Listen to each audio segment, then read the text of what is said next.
Ya, saya ingin memberikan beberapa pendapat saya terkait dengan situasi kondisi politik yang sementara sedang terjadi, bahkan dalam menuju kepada pemilihan pada tanggal 14 nanti.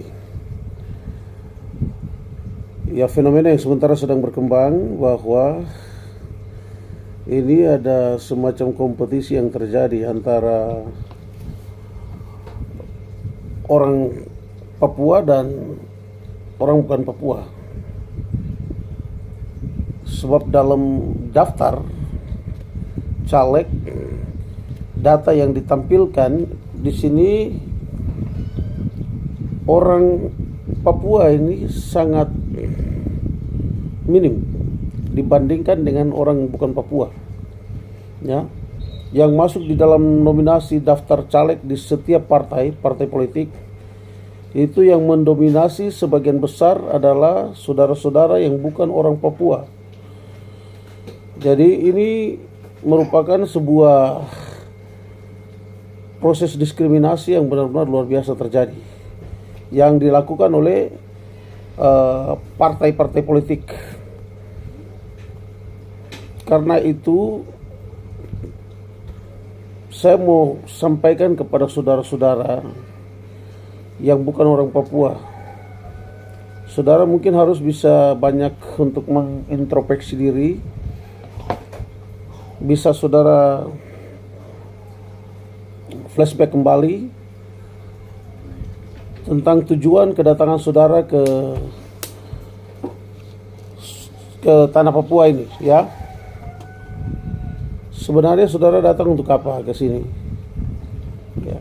Kalau saudara punya pangkat, punya jabatan, punya kehormatan di kampung saudara, saya pikir saudara tidak mungkin akan datang ke sini. Tetapi saudara datang ke sini karena untuk memperbaiki status sosial, memperbaiki saudara punya status ekonomi, makanya saudara datang ke tanah Papua untuk bekerja dan menghasilkan uang dan menjadi orang kaya, bisa membangun kehidupan.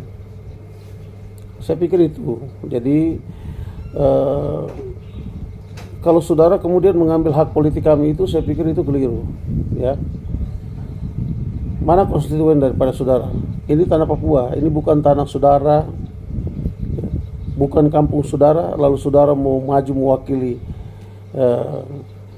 masyarakat saudara di sini, lalu mau bicara kepentingan siapa yang saudara bicara? Begitu. Ini harus ya ada kesadaran, ya. Saya harap untuk kepada ketua-ketua paguyuban, mungkin ini bisa menjadi catatan penting.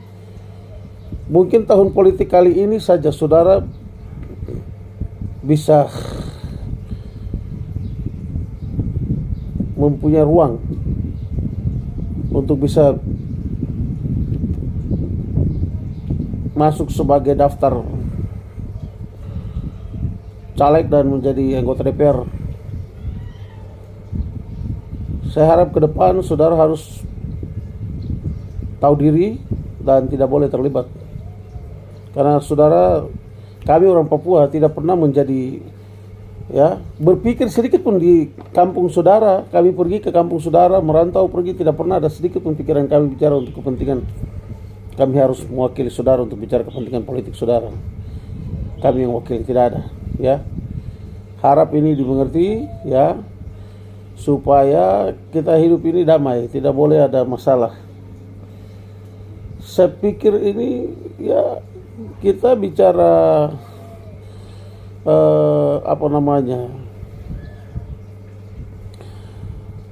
kepentingan politik ini, saudara ini kalau punya kepentingan bisa kami bicara begitu, kami bisa sampaikan aspirasi saudara. Karena saudara hidup dengan kami bisa jadi penyalur aspirasi daripada saudara-saudara, maunya seperti apa. Toh kami berikan ruang besar sekali untuk saudara bisa menjadi apa saja di atas tanah Papua. Tapi untuk terkait hak politik ini sudah tidak boleh saudara ganggu. Tanah ini kami punya, kami yang harus berkuasa, kami yang jadi tuan di atas tanah ini untuk mengatur semua orang yang datang hidup di atas tanah kami. Seperti itu, ya. Tetap dalam koridor, dalam bingkai Negara Kesatuan Republik Indonesia, kami tuan tanah, pemilik negeri, kami yang atur. Saudara mau bikin apa, mau apa di sini silakan, tapi untuk menyangkut hak politik itu sudah tidak bisa kita bantah dan tidak bisa kita tawar menawar. Saya harap ini bisa dimengerti.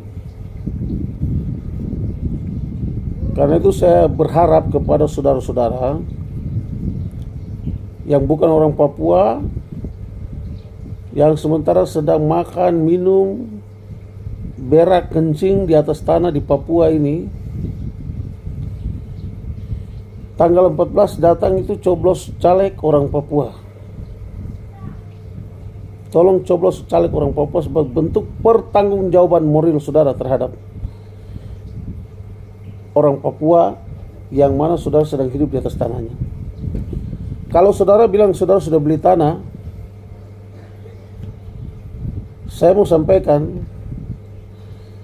uang yang saudara kasih itu sebagai nilai tukar kita berikan tanah kepada saudara. Ya, saudara bisa beli tanah berhektar-hektar, tapi saudara bukan pemilik tanah ini. Kami tetap pemilik tanah. Hanya nilai tukar. Kami kasih tempat saudara pakai, tanah kami kasih kepada saudara, ya saudara sebagai bahan gantinya saudara kasih uang. Bukan berarti saudara sudah miliki tanah ini lalu saudara menganggap diri saudara punya tanah dan saudara mau jadi tuan tanah di sini. Oh tidak. Ya.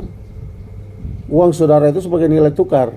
Kami punya barang kasih, saudara kasih uang. Bukan berarti serta-merta saudara sudah beli tanah lalu saudara menganggap diri bahwa saudara tuan tanah di sini. Tidak begitu. Ya. Ini mungkin harus jadi pemahaman bersama supaya bijak-bijaklah hidup di perantauan, di tempat orang, di negeri orang. Hargai ya, saya harap saudara hargai. Jangan tunjukkan keserakahan, kerakusan saudara itu sampai melupakan adat-adat. Saya pikir saudara yang datang merantau ini kan punya adat. Apakah memang adatnya mengajarkan begitu?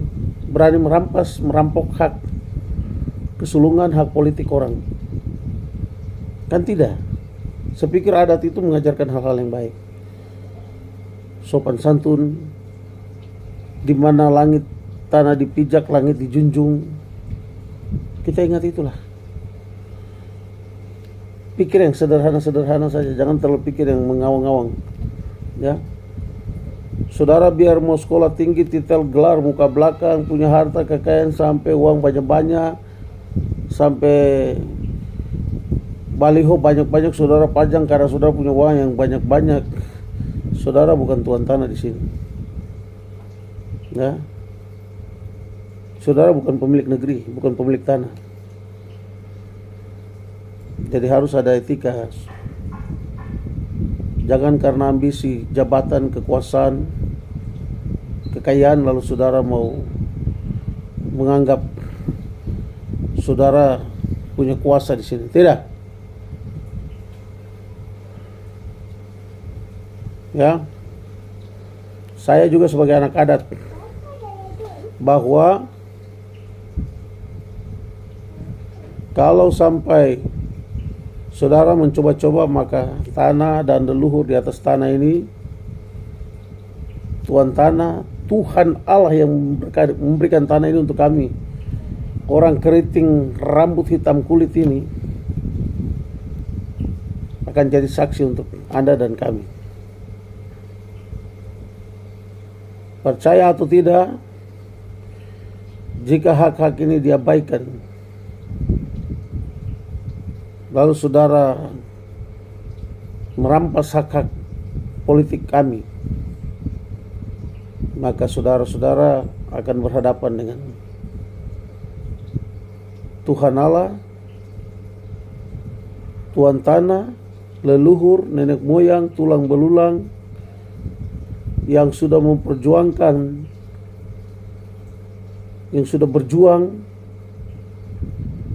melahirkan otonomi khusus di atas tanah Papua ini, saudara akan berhadapan dengan mereka.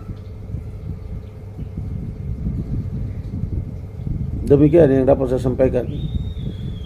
Sekali lagi saya harap untuk saudara-saudara, tanggal 14 yang bukan orang Papua ke TPS coblos caleg orang Papua. Dan kepada saudara-saudara saya orang Papua semua, caleg-caleg, ya ini memang kita ini bisa dibilang tiba waktu tiba akal. Di situasi terakhir baru kita selalu berjuang seperti ini. Karena itu besok siapa yang duduk di DPR, regulasi harus jelas kita buat.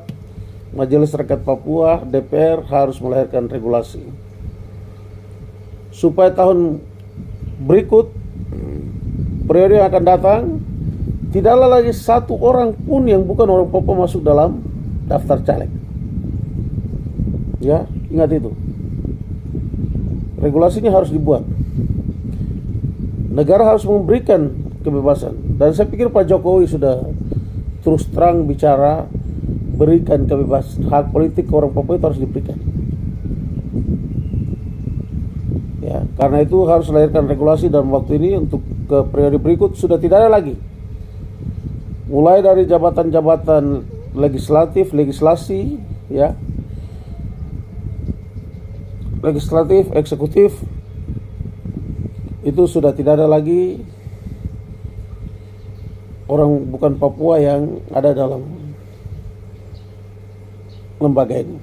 Tapi orang Papua hitam kulit keriting rambut pimpin dirinya sendiri.